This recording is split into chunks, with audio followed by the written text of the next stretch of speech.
My name's Tim Abel, I'm a pianist and an arranger.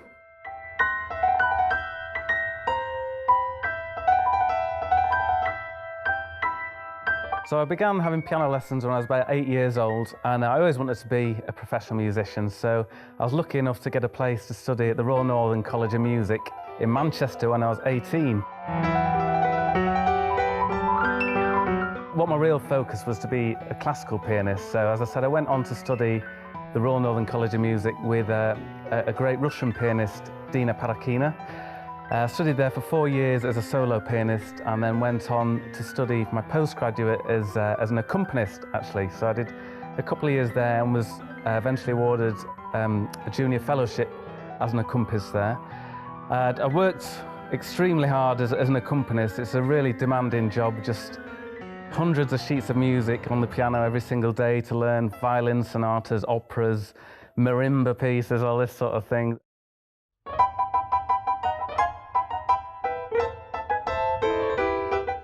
The workload is just really, really intense, and it kind of, after a while, it got a bit saturated, and I began to think about other ways of earning money as a pianist, something perhaps a little bit less stressful.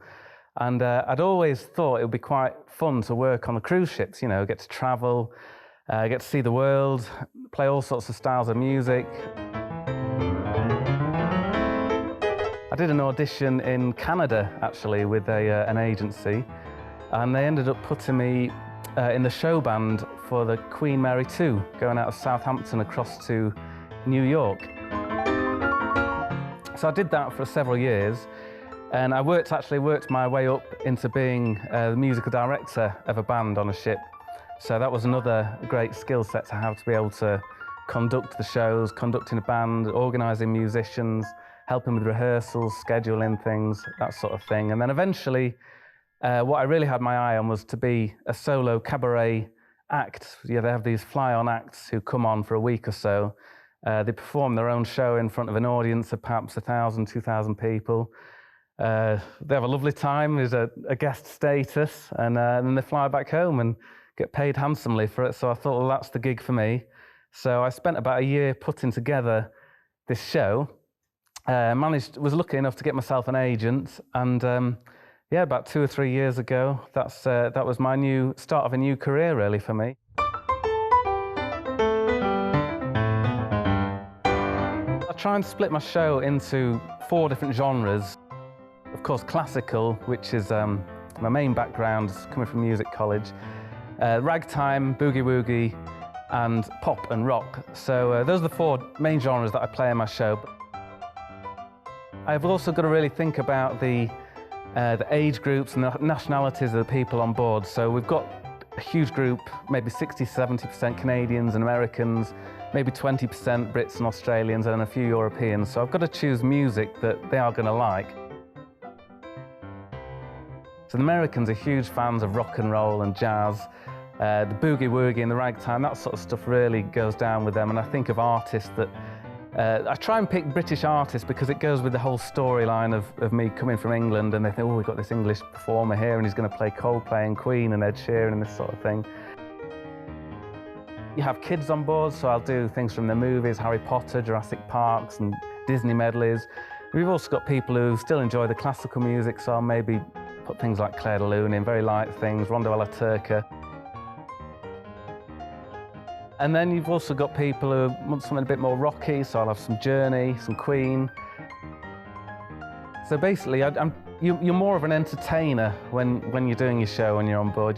People don't want to be educated necessarily. They want to hear songs they know. They want to hear a variety of things. And of course, in between the pieces, I'll try and tell anecdotes and funny stories and that sort of thing. And the main thing is that they come away just having had a feel-good experience, listen to some tunes they know, watched a piano player who's hopefully impressed them, and they go to bed having had a fun evening, hopefully.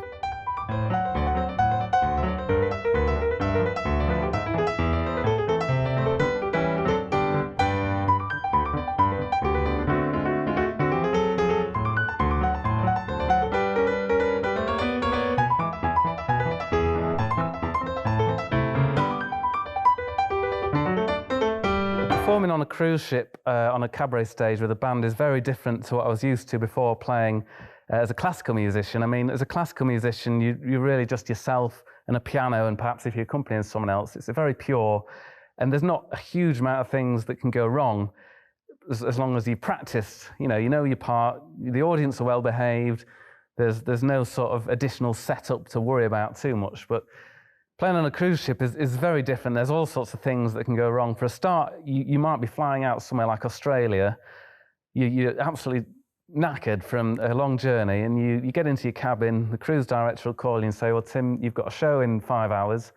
You've got to be down in an hour's time for your rehearsal with the band, who have never seen your music before. You've never met them. And you have 90 minutes to rehearse a 45-minute show with them. And normally the band's very good, but occasionally, you might have a drummer who goes off and takes his own tempo or something, or you might have had drummers that have disappeared to be sick into a bucket in the middle of a show. You never know what's going to happen, and that's just one side of it. You get on stage, of course, and everything is mic'd up to the heavens. You've got lights all over the place. Sometimes you can barely see anything.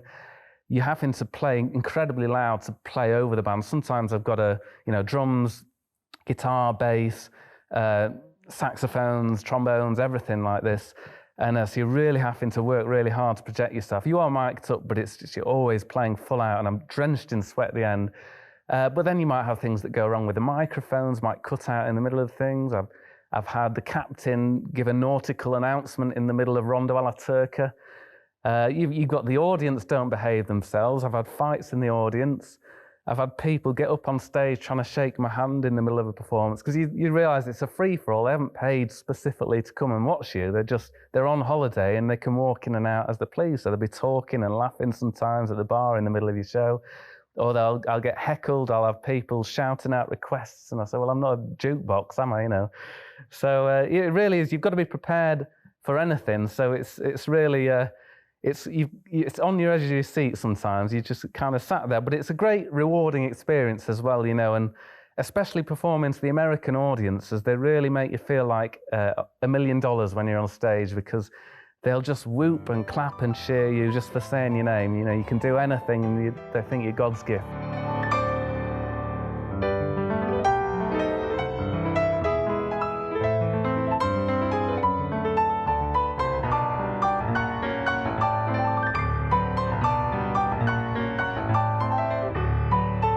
The travelling side of working on cruise ships is really the best thing, and can be the worst thing.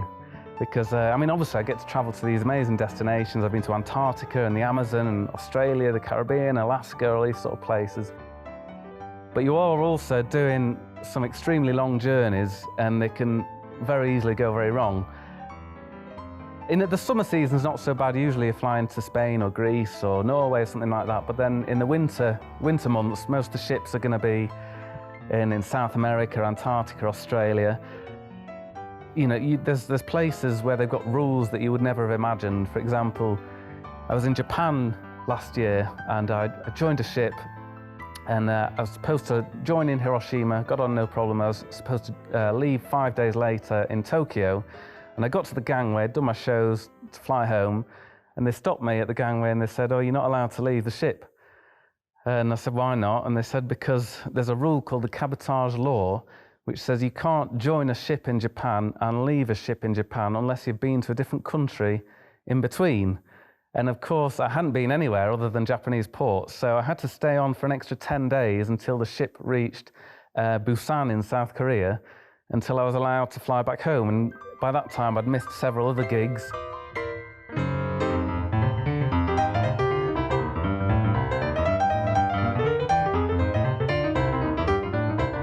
I remember once a huge flight back from Tahiti, about 30 hours flying back to Manchester. I had about 12 hours back at home until I had to fly out to another ship in Uruguay. So, I got back home, head hit the pillow, straight out, back to the airport the following morning, another 25-hour out to Uruguay to join a ship in Montevideo. I got on the gangway, went to the reception desk, and they weren't even expecting me to come. So they flew me straight back home. So it was kind of within about 3 days, I'd done about 60 hours of flying or something ridiculous like that.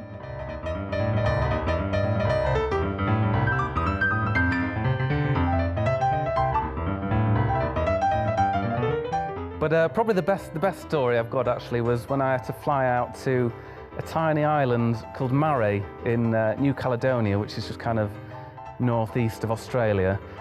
And I'd flown out there.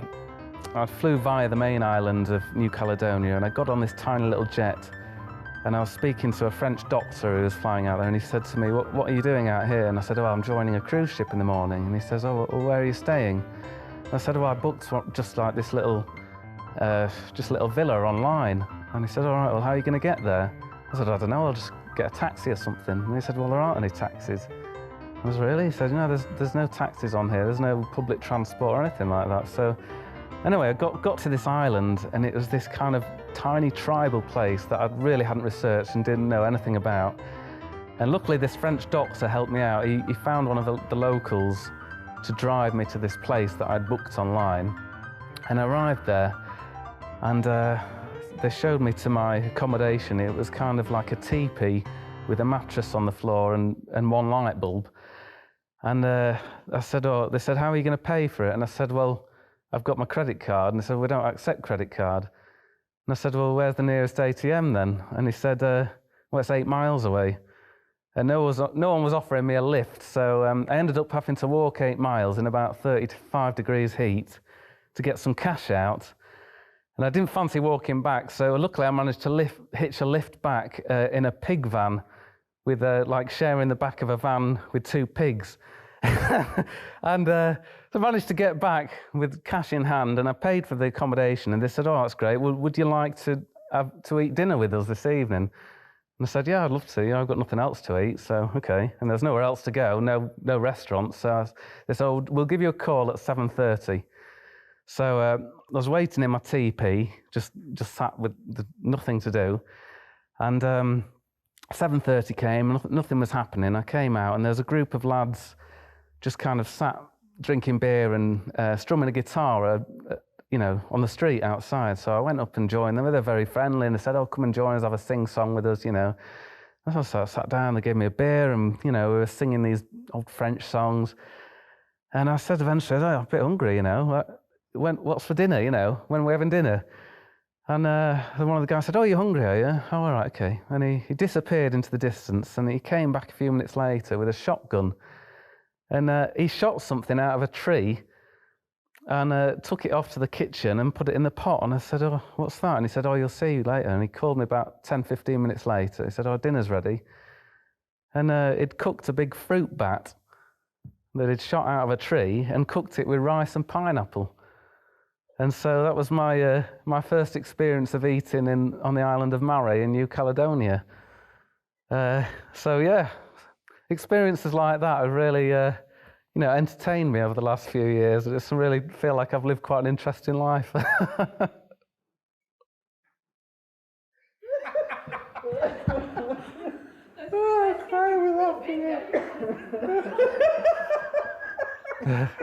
Travels with him.